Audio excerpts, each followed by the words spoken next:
bekliyor.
Kendime bekliyor.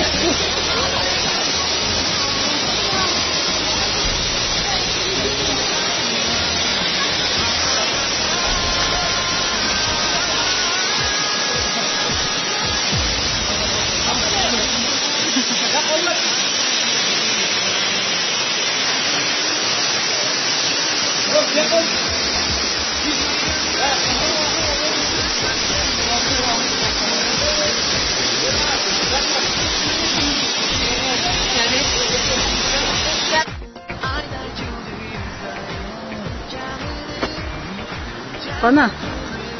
Ana. Sorun da değil. Neden karanlık? Bir gün de gittik de. 2 yılda bir gelsen. Allah bir gün de.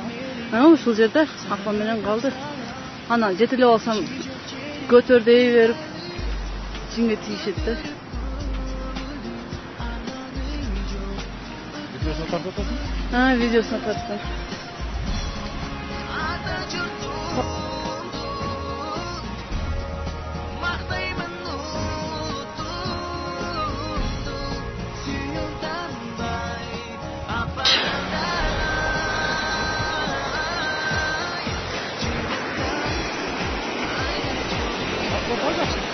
Ha?